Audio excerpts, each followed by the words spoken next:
Good afternoon and welcome to the continuation of our Wednesdays at the Center series on John Hope Franklin and global anti-racism. Today's event is co-sponsored by the Center for Latin American and Caribbean Studies at Duke. We have a special guest, Professor Monika Gosin, Director of the Program in Latin American Studies at the College of William and Mary, for a presentation titled Disrupting a Racial Politics of Division, Black Voices on the 1980 Mariel Boatlift. Holly Ackerman, Duke Librarian for Latin American, Iberian, and Latino Studies, will share introductory remarks and moderate the conversation with Monika. Toward the end of the event, I will moderate a brief Q&A session, and we welcome questions from the audience. Please direct them to me in the chat. And now let us welcome Holly and Monika. Hello. Thank you to the Center for Latin American Caribbean Studies and for the Center for International and Global Studies for involving the International and Area Studies Department of the Library in this series and particularly in this event. It's a pleasure to be here and to welcome Monika Gosin, who is now an associate professor of sociology at the College of William and Mary. And also starting this year, she's the director of their new program in Latin American Studies. She holds a master's degree in sociology from Arizona State University and a PhD in ethnic studies from the University of San Diego.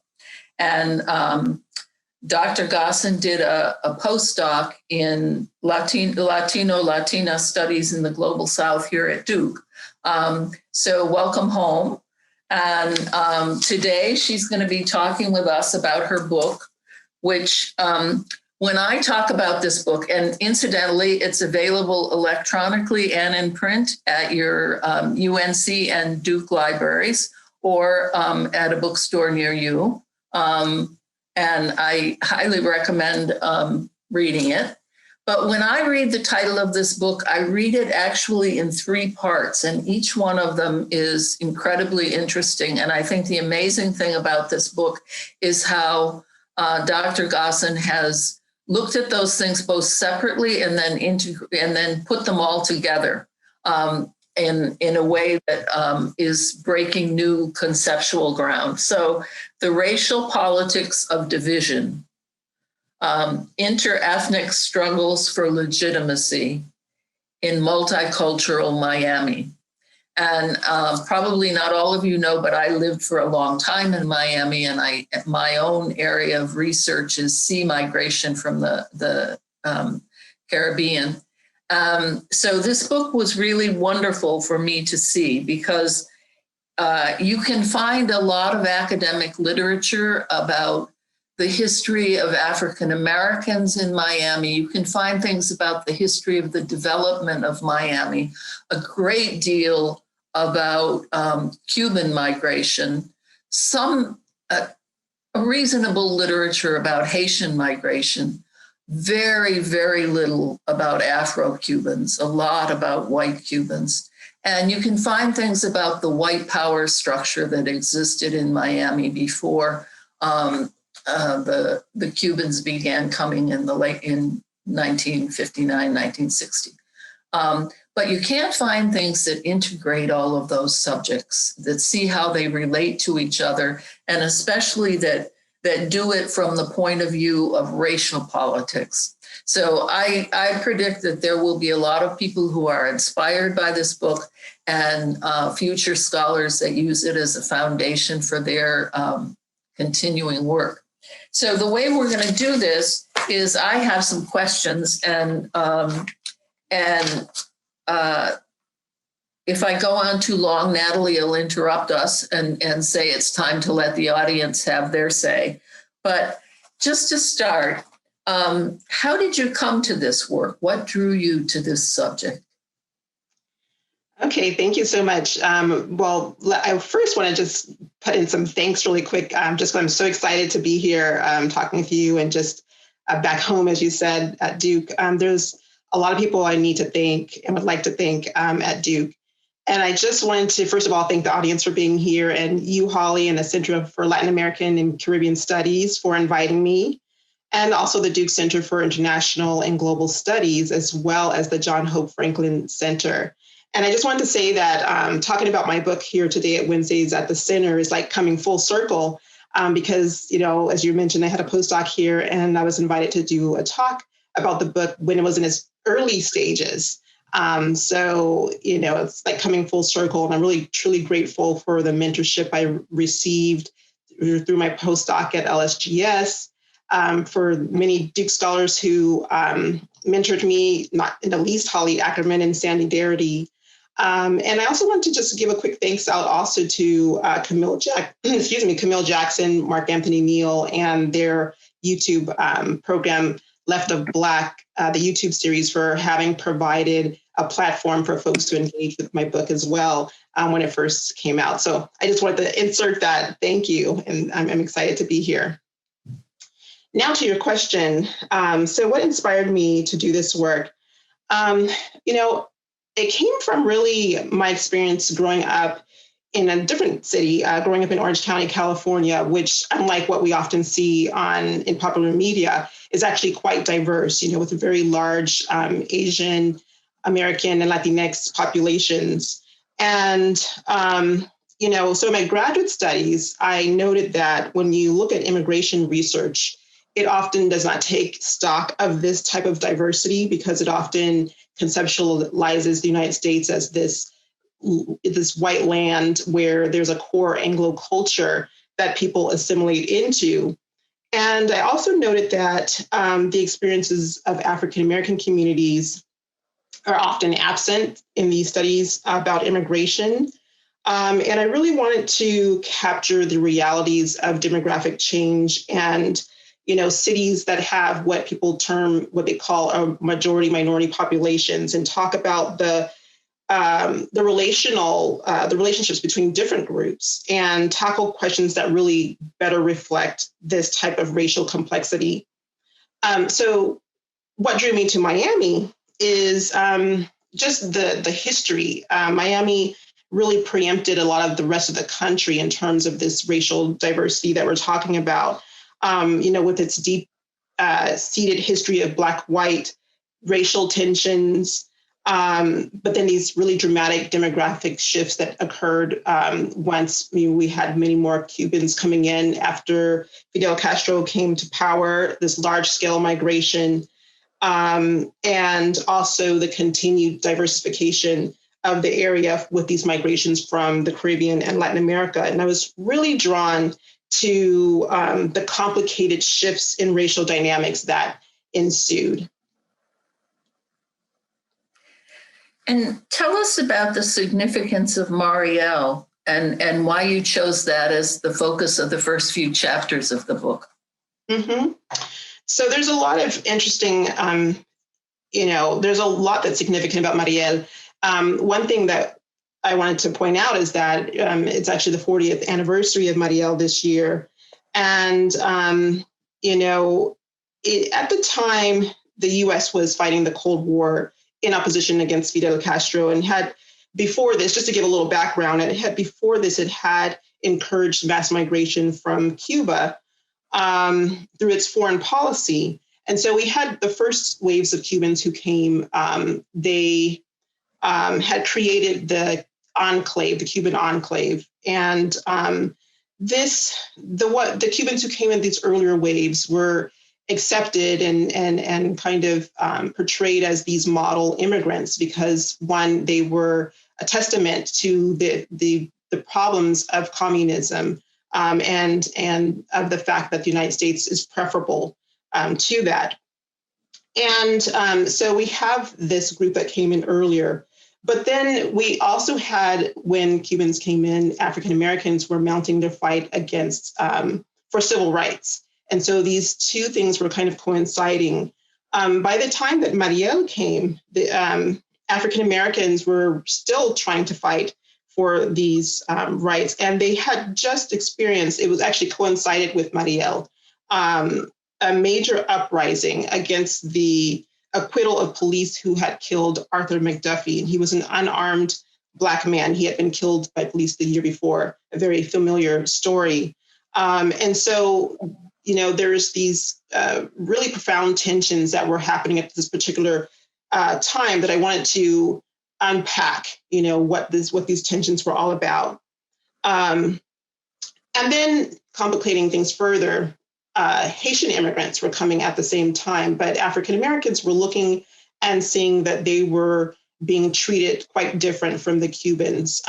When they would come looking for asylum, they were sent back, whereas Cubans were accepted and brought in. So this differential treatment African Americans saw caused them to decide to want to mount this fight, first for their own rights for African Americans as they saw themselves as native-born Blacks, but also because they saw that immigration policy to them was modeling the domestic racism with what they painted as the federal government choosing white immigrants. They actually, conceptualized Cubans as white immigrants over Black Haitian immigrants. So there's a lot of different, contentions and complexity that's going on at this particular time. And this is why I start my analysis in 1980 with the Mariel Boatlift. And then you talk about the concepts of racial order and worthy citizenship. How did, maybe you could just briefly, for those of us who aren't sociologists, tell us what those concepts are, but also how did they play out in Miami? Mm-hmm. Okay, yeah, so definitely. Well, one of the things I wanted to talk about with those concepts is just thinking about the subtext of white supremacy that really spurred the conflict that we saw. I wanted to really hone our focus onto that. And so one of the things that we can see is that there are these particular ideals about who belongs in the nation, which have been perpetuated by the dominant power base, but also come to be accepted and understood by other groups as well. And so I argue that this dominant framework of worthy citizenship, it really encourages interethnic conflict when marginalized groups are compelled to jockey for status within the system that often really perpetually questions their claims of belonging. So in the face of that, then there is this call by elites for people who are marginalized to prove their worthiness to belong and to be part of society. I use Iwa Ong's concept of worthy citizenship and apply it to interethnic conflict. And Iwa Ong suggests that white elite have remapped biological notions of race onto morality-based ideals of worthy citizenship. And this is the idea that privileges of U.S. belonging must be earned by demonstrating one's worthiness as hardworking, self-reliant, law-abiding, and freedom-loving. And so we saw this operating in the Miami scenario in various ways.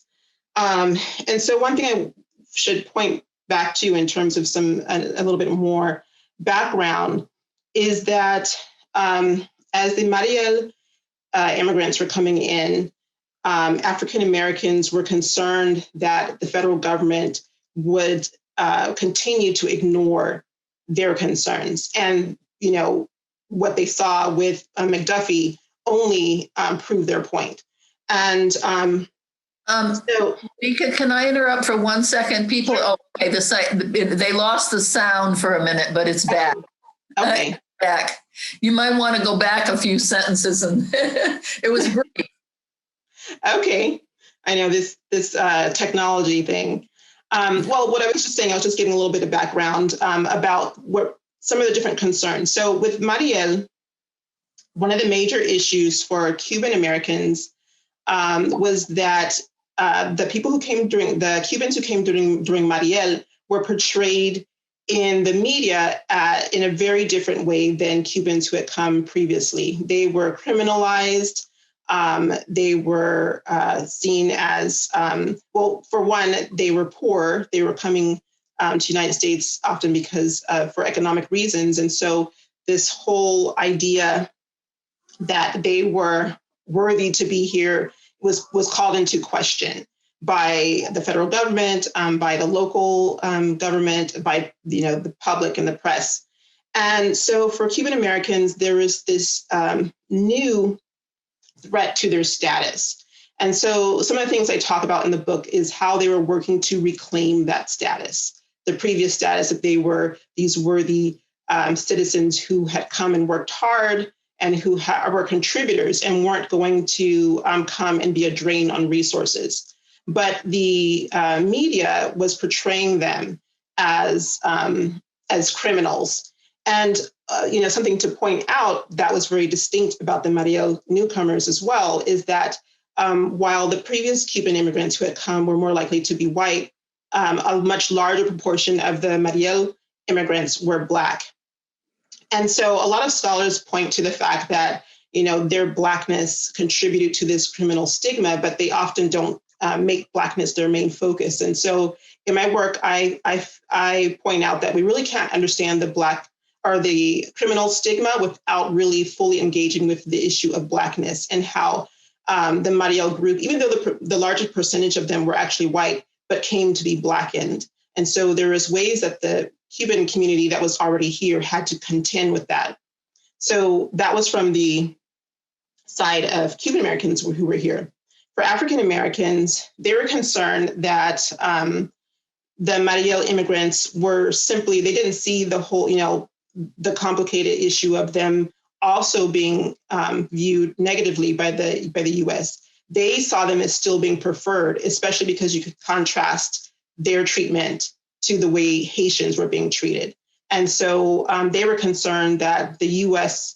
would turn its attention to immigrants, these new immigrants, and continue to ignore their concerns. So there is this big fight that they wanted to mount in regards to that. So in mounting this fight, I looked at how these communities discussed the Mariel Boatlift and also in another chapter of the Balsero crisis in 1994, how they were portraying these events in newspapers, the African-American press and the Spanish language press.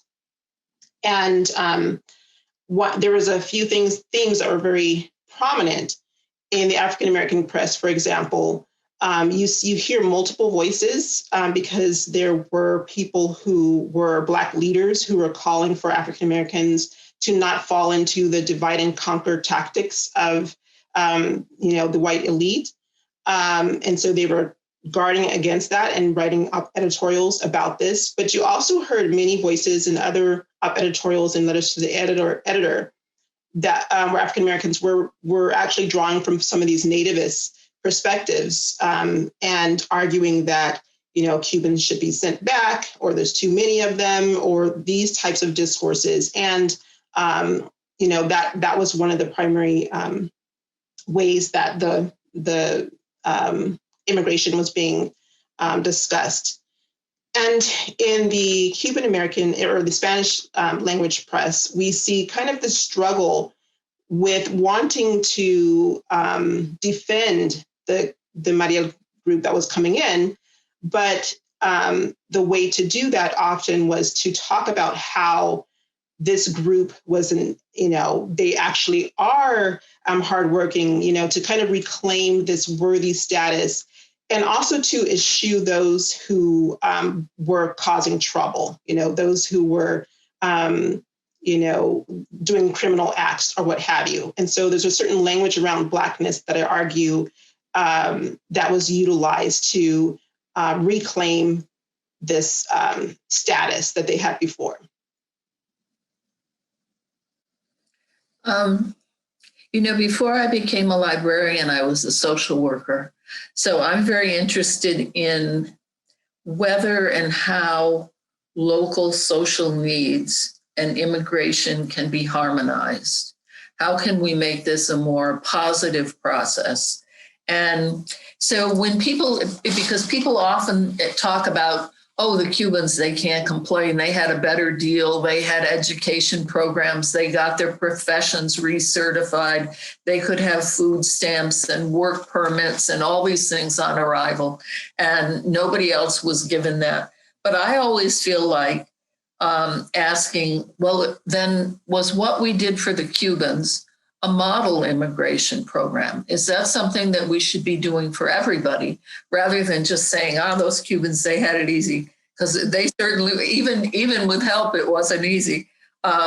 So was the real problem a limited application of those policies? Do you think that it's something that could be extended? Was there anything unique about it that only applied to Miami? What about that? Yeah, I think definitely it's unique in terms of the aid that they were able to receive.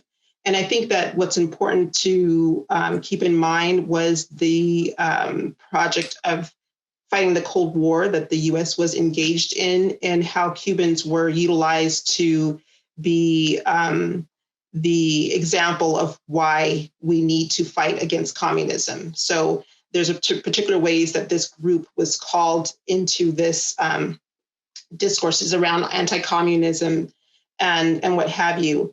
And we see this also with some other groups who were from communist countries, South Asians and other groups who were coming in this these time periods. But for other groups who are not from communist countries, we did not see this type of aid and this type of acceptance. And that's actually one of the main complaints, or one of the main critiques that we saw in the African-American press. The African-American press was trying to really advocate for Black rights. And, I argue that it was less about being anti-Cuban as it was about trying to fight for Black rights, even though I critique some of the methods that were being used.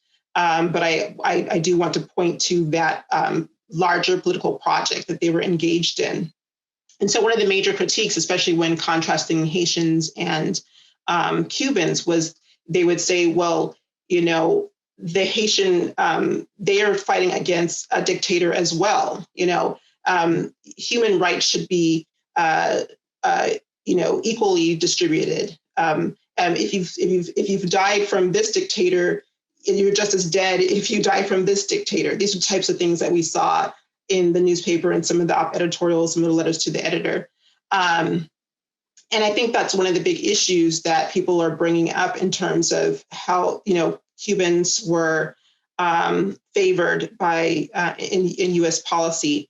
And I agree. I don't think the issue is about, oh, those Cubans had it easy. I think that's not the right way to think about it either. But I do think the point is to critique the U.S. is kind of utilizing different groups and different immigrant groups for political purposes, and not really for humanitarian goals. Like, the humanitarian goal is really suspect when you see that this treatment is not equally applied. And I think we've seen, in terms of the changes in immigration policy, there has been moves by certain politicians and groups to advocate for policy that would be more equitable. But unfortunately, sometimes that backfires as well, as we saw with the ending of wet foot, dry foot, and things like that. So in order to get a humane policy, you need to have a political incentive for the leadership. I mean, they have to see some political advantage first. No? Yeah, that's what it appears to be, that it's the political incentive. Because once the Cold War was not as much of a priority, then even with Cubans, policy began to shift and change. And I think that's one of the things I really want to point to as well, is how this favored status, even a favored status, can be revoked and is not always stable and sure. You talk about reverse acculturation in your book. Is that a desirable, what is it? And is it a desirable goal? So with reverse acculturation, that's actually something that Stepik and colleagues came up with when they were talking about the way that the Cuban community was able to really amass power in Miami, and the way that they really changed and shifted the culture there. So I think one of the main points that they're really bringing out is the fact that generally when we talk about immigration, we talk about people coming to the United States and they have to assimilate into, like I was saying earlier, this core white culture. But we saw kind of like the reverse in Miami, where you see people who are already there actually starting to integrate into, what Cubans brought, people learning Spanish and things like that. And so Stepik and colleagues argue that Cubans began to exercise this assimilative power in Miami. So that really makes the Miami context quite distinct from other areas of the country. You don't have pretty much anywhere else where one culture, an immigrant culture, became the dominant culture in a sense in that area. So I think when people talk about that, they're often trying to celebrate the fact that we can think about assimilation in different ways. And I think that's important. That's an important thing to note. On the other side, I think that there's also other scholars who point to the ways that we need to also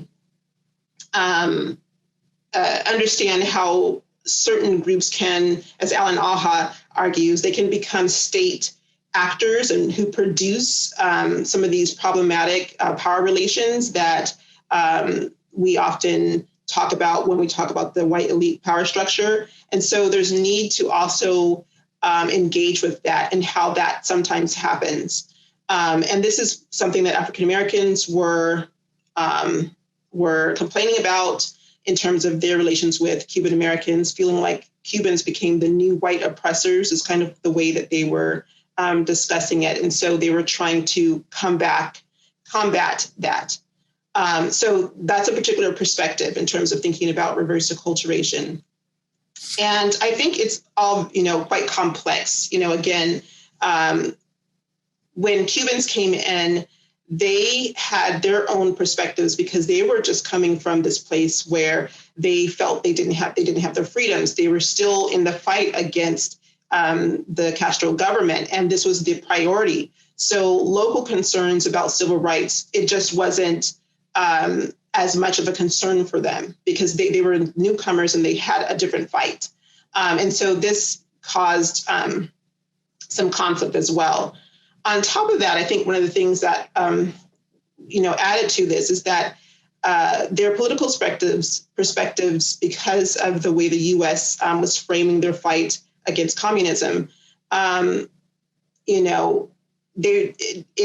allowed them to want to align more with those politicians who were mounting that fight. So Cuban Americans are more likely to be Republican. African Americans are more likely to be to vote Democratic. And so already, because of the different political perspectives, they were more likely to support policies that were sometimes in opposition to one another. So we have that being an issue as well. So there's a lot of different complexities that is very specific to what's going on in Miami. And, so I'll stop there, but, I will say more about that. Okay. And Natalie is just reminding people do they put their questions in chat, Natalie? You're muted. Yeah. Yes. Please send them to chat. And you can send them just to me or to everyone. So. Yeah. Okay. So this goes back a little bit to what we were talking about before with the policy, but did the Cuban government and the U.S. federal government, how did they contribute to the split between Cubans and Blacks during Mariel? And then how did that change in 1994 with the rafters? Mm-hmm. So one of the things I emphasize in the book is that this conflict between African Americans and Cubans, it wasn't simply, a matter of competition over resources or the result of some type of misunderstandings between a native born and a foreign born group, but rather that African Americans were often positioned by the white power base in ways that would create these tensions. It was almost inevitable for there to be tensions. And so one of the ways that this happened was through foreign policy moves, as we talked about before. And, again, how there was this contradictory treatment of Cubans and Haitian boat people, and African Americans looking on at that, again, saw this as kind of mirroring domestic racism of white against Black. And then we also saw differences in how the local government gave out resources. So Guillermo Grenier and Alex Stepik, for example, they point out that between 1968 and 1980, the Small Business Administration had dispersed about 46% of its loans to Latinx folks and only 6% to African Americans. And so, these types of disparities in aid was definitely something that African Americans noted. And, when you see this type of disparity, you can only have one conclusion. At least African Americans said this in the newspapers. There was also differences in local hiring and business practices, and also the perpetuation of discourses that, argued that one group is more worthy of access to American dream than the other. Discourses about African American laziness and the idea that immigrants are more willing to work. These age-old kind of pitting these groups against each other was something that you also saw in the in this context. So there's a lot of ways that the larger structure was creating a situation that would, almost inevitably put these groups into conflict with one another. And so you asked about Cuba, and I think that's really important. When we talk about this story, it's really important to think about how race operates in Cuba as well, because this is the whole reason why there's what scholars call a bifurcated enclave, where there are white Cubans and Black Cubans in Miami. So we know that in Cuba, the idea is, a Cuban is a Cuban. It doesn't matter what color they are, right? And we know that's definitely not true, but that is the ideology that's put out there.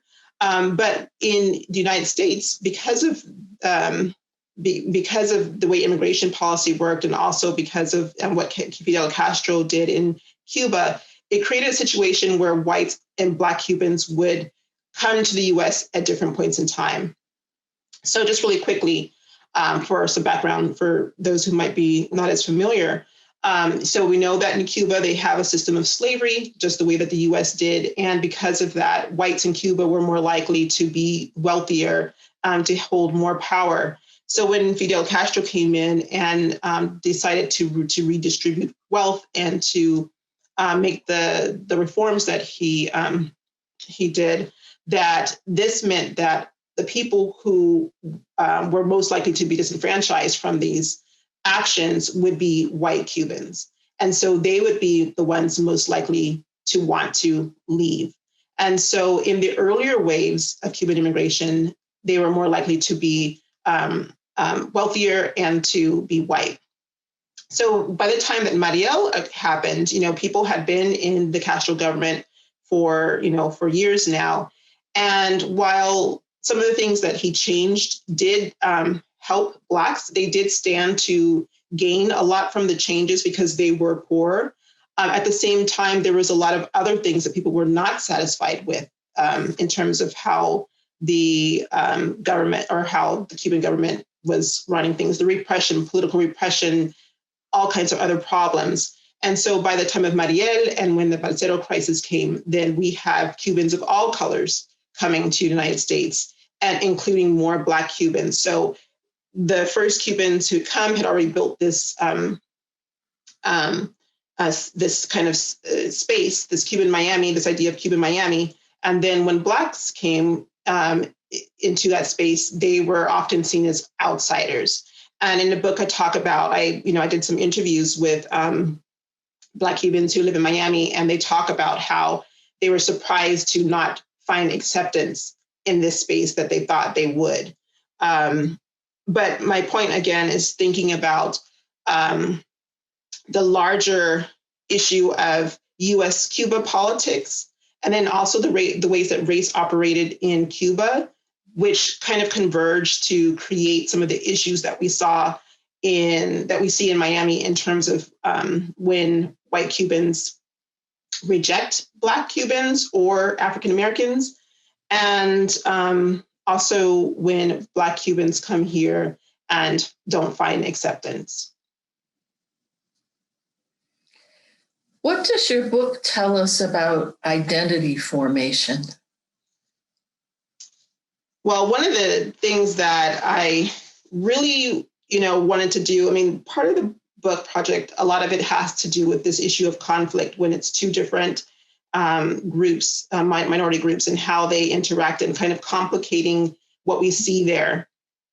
But another main argument and idea is thinking about how these ideals of worthy citizenship not only foster these competitive relationships, but they also oversimplify identity processes, and they really dismiss the complex lived experiences of these racialized groups. And if we took these into more account, this could foster stronger interethnic alliances. And so I really want to deconstruct some of the exclusionary discourses that came through and that circulated, and emphasize the porousness of the boundaries that were drawn between these different identity groups. So one of the things that I point to is how all of the identities that we are talking about, Black, white, Cuban, they were negotiated. They were always under negotiation. And so, for example, as African Americans were struggling over Black political identity, they were really met with how do we incorporate Black Cubans? I think Black Cubans, bringing them in the picture, and like you were saying earlier, they're often not included in scholarship on Miami, and bringing them into the picture really highlights these complexities. So for African Americans, they were really seeing this as a Black versus white issue. But then they had to really think about these larger imperialist projects that the US was engaged in that would determine how they treated Haitians differently from Cubans, and also look at how they were beginning to change their tune in terms of Cubans as well, and the ways that Black Cubans were being treated differently than white Cubans. African Americans were mounting the struggle for Haitians because they really wanted to, they really upheld these Pan-African ideals. We're going to fight for our Haitian Black brothers. But then, they had to see that it was too simplistic to talk about Cubans as simply whites, right? They had to understand them a little bit differently, especially when you take into account Black Cubans who are coming in. So again, we have these negotiations around Blackness and who is Black and who gets to be part of our group, and how do we mount this political fight for Black rights that we see among African Americans.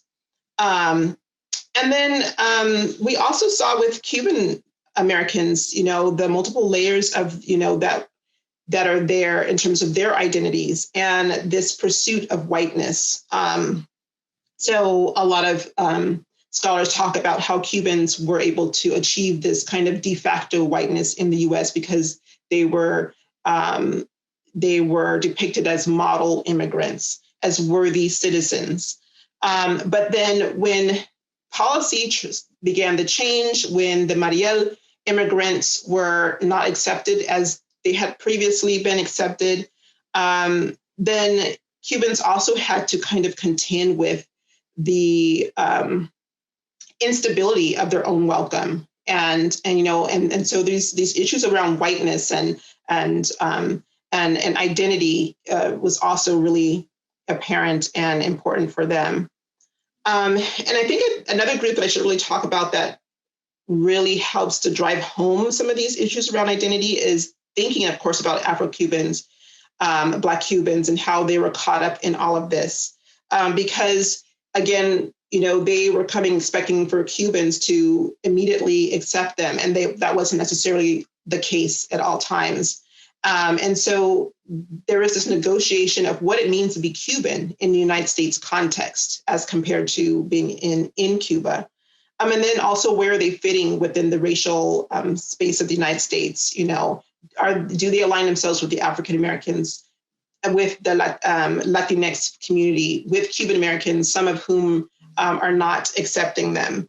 So there's a lot of complexity there as we look at how all of these types of identities are being negotiated within the context of this larger political fight that's going on over race and over immigration policy. I remember when people were coming very quickly through Mariel, they opened military bases, 4 military bases in the United States. And so if you came through Mariel and you didn't have relatives or an immediate sponsor in Miami, you were sent out to one of these military bases. And then you had to wait to be sponsored. And there was a program to gather sponsors. And so as people were sponsored, they closed down most of the bases and they sent everybody who was left to Fort Chaffee in Arkansas. And if you see the photographs of Fort Chaffee, it's entirely Afro-Cuban. And so then to move people out of Fort Chaffee, to get them into communities and to get them sponsored by people, they had to develop halfway houses in communities where there was a very large African-American population. So I knew the one in New Orleans. And you could sort of see this in this discrimination in action with the Afro-Cubans. Yeah, I mean, that's really striking, just to think that everyone in Fort Chaffee, and it's interesting, some of the people who I interviewed, one that really stands out to me is a guy who had gone through Fort Chaffee. He was in Fort Chaffee for a while, and it took him I don't know how many years, 10 years or what have you, to get to. I did some interviews with people who also live in Los Angeles to get to Los Angeles, and he was settled in Los Angeles and kind of living that American dream. But I think what I found, striking about his experience is that, that I don't know if you would call it the stereotype, but the idea is that, the success model, as soon as people come over, they're able to immediately begin building their lives and start achieving the American dream. But for a lot of these Black Cubans, they were stuck, like you said, in Fort Chaffee, and then these halfway houses. And it was a long journey before they could even begin building their lives in the United States. And I really think that it points to a lot of contradictions in terms of, how different racialized groups are treated and in terms of the policy. How did you meet the people that you interviewed for your book? I smile because it brings back, memories, fond memories. So in Miami, a lot of this had to be through kind of what people call snowball sampling. You meet someone and they tell you someone else you could talk to, someone else you can talk to. And so a lot of it worked out in that way. So in Miami, I have some family members who live there, or extended family members. And so through friends of friends and friends, you get to meet people. And I would also go to different events where you knew that people were going to come together, whether it was in Miami or in Los Angeles, music events, Cuban festivals. I also met some people who had their own Afro-Cuban dance studios, and they would, have people come there. I'm thinking also of different gatherings people would have in their homes, dance events, a lot of fun, events, is where I would meet a lot of the people who I ended up talking to. There were some people who, didn't get out as much like that, who I also got to talk to. Those I also usually met through word of mouth. People said, oh, you could talk to my cousin, or you talk to my grandma, or, something like that.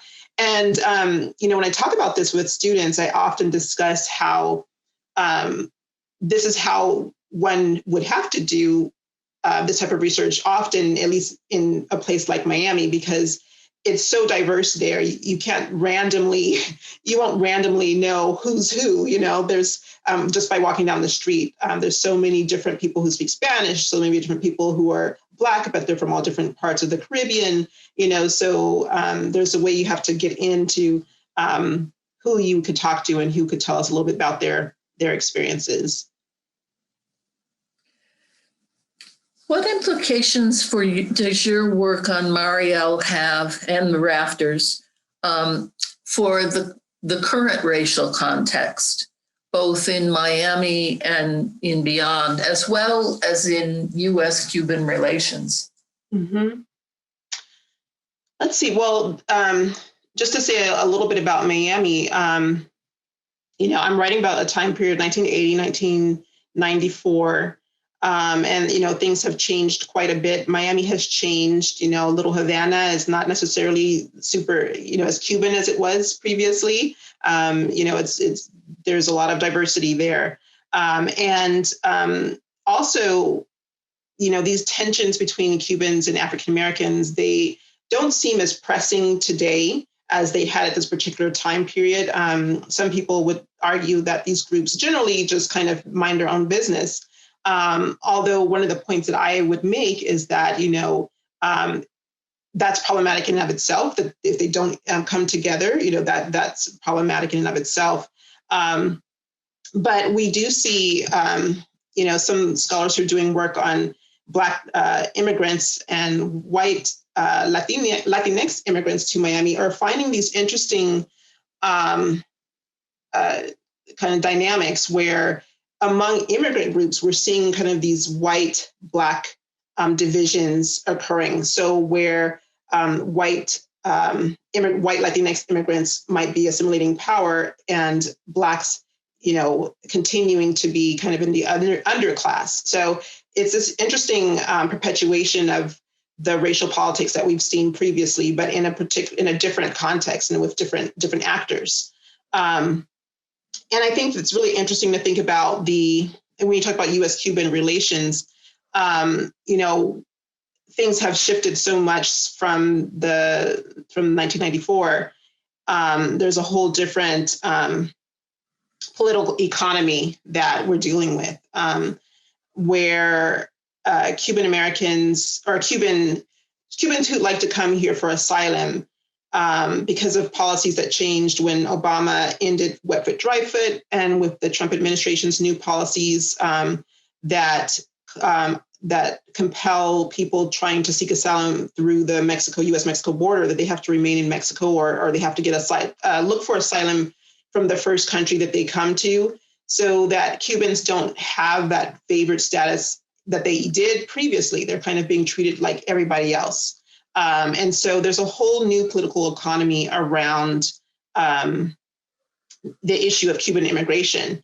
At the same time, there's the continued contentions between, you think some of the old guard Miami Cubans who are still quite intent in their fight against communism, and against the way that the Cuban government operates. So who are continue to support politicians who favor a hardline stance towards Cuba. So it's quite complex. We can see that in some of the more recent elections, the Obama elections, that the Cuban community, even though the stereotype is that everyone has one point of view, everyone is staunchly against the Cuban government or supporters of Republicans, we were able to see that there is a split, a generational split.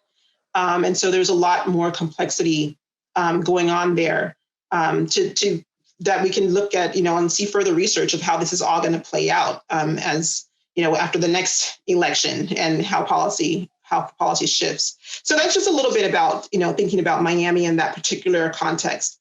But in terms of a greater implications, I pay attention to the complexities of the local context, because you really need to do that with Miami. It's unique in a lot of ways.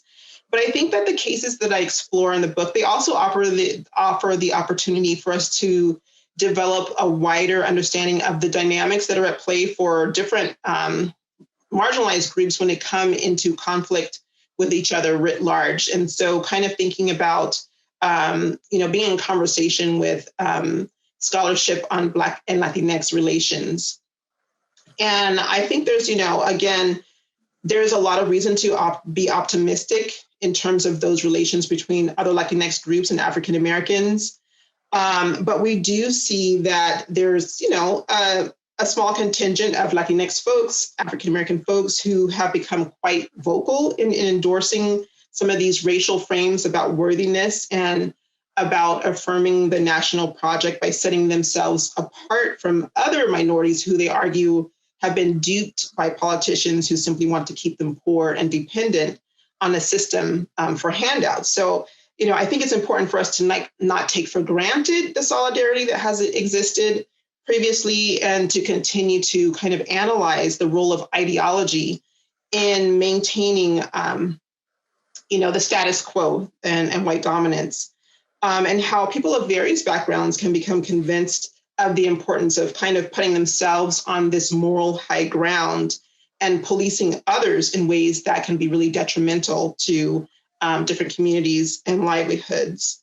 And then I guess the last thing I want to say is that, the scenarios in the book, I think they remind us of the need to take stock of kind of this greater complexity of a political environment that we have today, where we have anti-immigrant, anti-Black, and anti-refugee policy, being put forth at the same time as we see these moves to reverse civil rights gains. And this is all happening simultaneously. And so, this requires us to better integrate studies on race and immigration, and to be thinking about,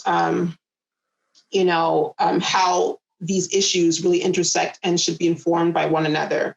I think thinking about the Black Cubans in the book and thinking about Afro-Latinx people in general, it really helps us to draw attention to some of the gaps and overlaps, helps us to kind of look for those spaces where we can celebrate and kind of understand how all of our identities come to be negotiated, and to look at the ways that we work to, build greater interethnic understanding and also build alliances. So those are some of the things that I hope to achieve. Great. So Natalie, do you have questions from the group? I don't want to take all. Yeah, several questions have come in, so I can start going through them. From Joanne Hippolyte, I hope I said that right. A question is, what are the demographic numbers for Afro-Cubans in Miami? And what is the best resource for studying this community in particular? Mm-hmm. Well, I don't have the numbers right in front of me, but what I will say is that it's generally quite small. And I think that's really a great point in terms of thinking about why Afro-Cubans have often not been included in scholarship on Miami, because their numbers aren't very large. At the same time, their presence, I think, is quite significant in terms of what it offers to understanding African-American communities, Cuban-American communities, and kind of disrupting the Cuban exile model for studying what the Cuban experience is in the US. It's much broader than the Miami experience. And in terms of resources, the scholarship there hasn't been a lot of scholarship on Afro-Cubans previously, at least from those who came after Fidel Castro came to power. But it's growing, and there's, Ellen Ahab put out a book that gives a lot of those numbers that this person is looking for, a lot of the breakdown of how they have been integrated or not integrated into that community. So I definitely would recommend that book as one to look at. But I know that the scholarship is growing. Great, thank you. Okay, from Ariana Avila, She says, thank you, Dr. Gosin, for your work. In your research, did you have the opportunity to look at racial politics in multicultural Florida towns outside of Miami, specifically spaces in Florida with multi-million-dollar agricultural hubs fueled by the exploited labor of immigrants from Latin America and the Caribbean? Also, how did these racial politics in Miami influence movement of recent immigrants to cities outside of Miami? Mm-hmm. I kept my focus on Miami just because I had a big enough project with that. But the point is well taken about how a lot of the growth in other parts of Florida has been attributed to the exploitation of immigrant labor and definitely Black labor historically. But then thinking about the other question about people moving out, that's something I think is really interesting to think about in terms of Black Cubans. Some of the ones that I interviewed in particular talked about one of the reasons that they did not live in Miami is because they didn't feel fully accepted there. And so they chose not to live there, even though people know that it's very Cuban. But they didn't feel accepted there, even though they're directly from Cuba. And so for some people that I interviewed and other scholars also, when they've talked with Black Cubans who live outside of Miami, sometimes that was a motivating factor. Okay, thanks. Okay, a couple more questions. I came across research that Cuban migrants who were high school aged, not necessarily just the Black ones, were placed in predominantly Black schools, though they were kept in separate classrooms. Has Monika heard of this? And another, there's research that suggests other Black Caribbean migrants ended up living in African-American neighborhoods. Was it the same for Afro-Cubans? Mm-hmm. Yeah, the school thing, I'm not as aware of, and maybe, I don't know if Holly has any insight into that one, but the part about living in African-American neighborhoods is definitely the case. That often Black Cubans in Miami would end up having to live in Black African-American neighborhoods because they were not accepted in the other Cuban neighborhoods, Hialeah and different parts of the city. And so, they would end up in Alapata, like different areas or Liberty City, or, different places where there was more likely to be African-Americans or other Black immigrants. And it's interesting to think, the Miami has this history of perpetuating segregation, of enforcing segregation, and by having these Black areas and white areas and, areas for different immigrant groups, and how this continues to this day, even if it's not enforced, but by the fact that sometimes people aren't accepted in a particular area. And so they end up living in another area. Thanks.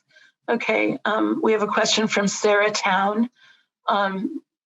She says she would love to ask you if you could speak more about the connections between Mariel and Balsero immigration and the Cuban Afro-Latinx arts communities in Los Angeles and Miami.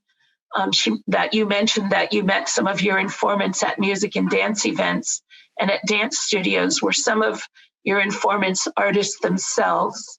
Have Afro-Cuban arts offerings in those cities expanded as a result of these waves of immigration? Mm-hmm. Yeah, definitely. I guess I'll answer that part first. So yes, definitely. A lot of people who I spoke with were involved in the arts, and they were artists themselves. Sometimes that would be a great way for them to insert themselves into, to basically make a name for themselves or make money in the United States, is by offering these arts. And also it was something that they really cared about, many of the people who I spoke with. So I definitely had people who were very active in the art scene, and also some people who were not so active, but they enjoyed the art scene. And so it does mean a lot. And there are some places that have these really vibrant Afro-Cuban art scenes in the Bay Area of California as well, is another space that I can think of. And then for the other question about Mariel and the parcero, could you repeat that part again if you don't mind? Okay, let's see if I can find it again. Let's see. Okay. So the first part, if you could speak more about connections between Mariel and Balsero immigration and Cuban Afro-Latinx arts communities in Los Angeles and Miami. Oh, okay.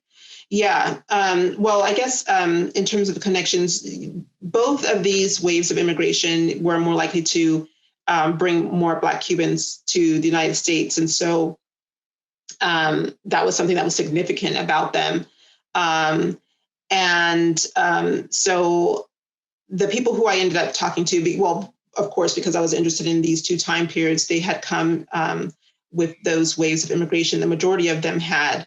And so one of the things that was interesting to talk about in terms of that was how they had experienced a Cuba that was quite different from Cubans who had come previously.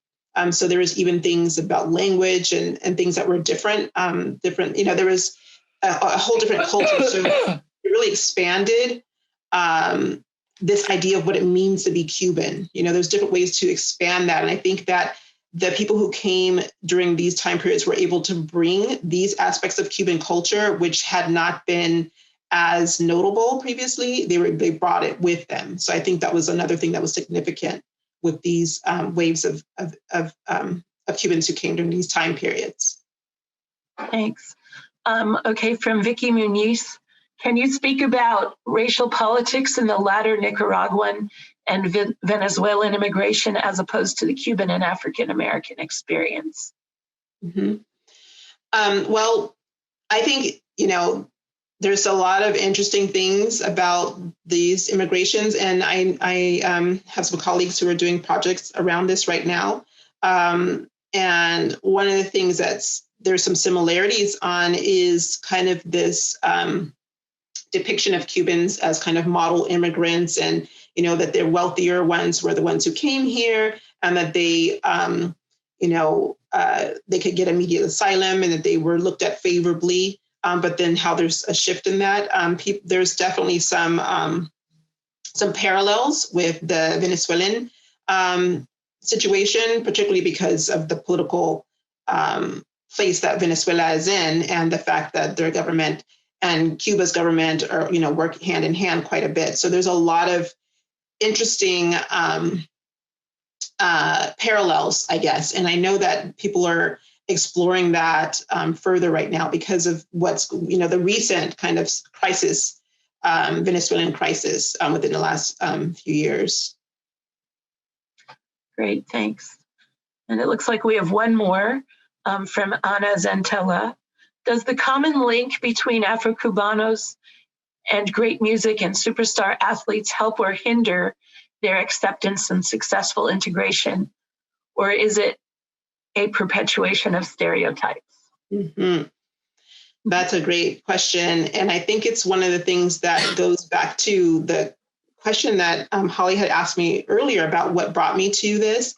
Another part of the story of what brought me to this is that, I was thinking about doing a project that had to do with Afro-Cuban music or musicians. And I noted that when we talk about Afro-Cubans in the context of the US, we're often discussing them in terms of music and dance and the cultural, the realm of the cultural, I'll say.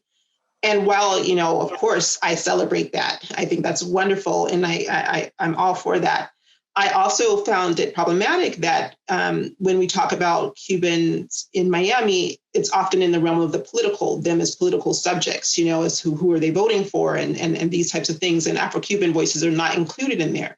And I thought it was important to also engage with what Black Cubans are thinking about from a political perspective, or what do they have to offer us in terms of analyzing race and issues of US policy and things like that? What do they have to offer in terms of the political, the realm of the political?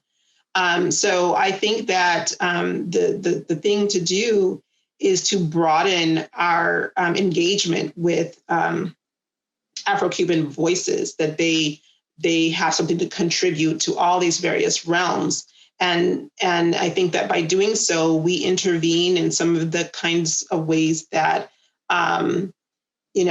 in the cases that I explore, but also more generally, that we kind of constrain identities and political perspectives. And, they help us to kind of open that up, to kind of think about what does it mean to be both Black and Latinx, to be both Cuban and, not viewed as Cuban, all these different complexities of identity that they kind of hold on their back. Great. All right. One last question, because I know we're after 1 o'clock now. Is there a commitment to maintaining Spanish stronger among Afro-Cubanos than white Cubanos, or greater assimilation to English for acceptance and or identification with African Americans? Mm-hmm. Well, the people who I interviewed, they, and at the time that I was interviewing them, they're relatively, they had come since 1980, most of them. Some of them, a couple had come before that. But one thing that was clear is that whether, a person is Cuban, from Cuba is white, or whether they're Black, they were very proud to be Cuban, right? So this means also preserving the Cuban aspects of their language, so I talked to people, for example, who live in Los Angeles about, adopting different types of Spanish because they live around, other Latinx folks, like mostly Mexicans or what have you. And they talked about, yes, there are some shifts that they do there, but they also wanted to retain the distinctive Cuban Spanish because it was so important to them to retain that and other aspects of their culture is very important for them to retain. But I think, as is the case for many immigrants, regardless of where they're from, language loss happens so quickly by the second generation. And that is the case also among Cubans. It depends on where they live, of course. If you live in a community where you can retain it, then it's different. But we definitely see that phenomenon as well. Okay, great. Thank you so much. So thank you all for being here, and to Holly and Monika for a very interesting and enlightening conversation. Please join us on October 28th for another installment of John Hope Franklin and Global Anti-Racism, titled A Luta Continua, The Struggle Continues, Anti-Racism in South Africa and the US, by Professor Ana Maria Makulu from Duke's African and African American Studies and Cultural Anthropology departments. Also, just a couple of announcements. Reminder, tomorrow evening, the Center for Latin American and Caribbean Studies will be screening the film The Rise of the Latino Vote at 6 o'clock. You can find it listed in the Duke calendar of events for the Zoom link or on our website. Also, I would like to highlight an event that's happening this Friday, October 16th at 7 o'clock. That is sponsored by the Franklin Center and relevant to our series on anti-racism. This Friday, renowned poets Caroline Randall Williams and Kathy Park Hong will discuss the state of the nation, racism and race relations, and the role of the artist in creating alliances in a pandemic of polarization. We welcome and encourage all of you to join that event. And I believe my colleague will have posted the registration link in the chat for that event as well. Thank you, everyone. Have a great Wednesday. Thank you.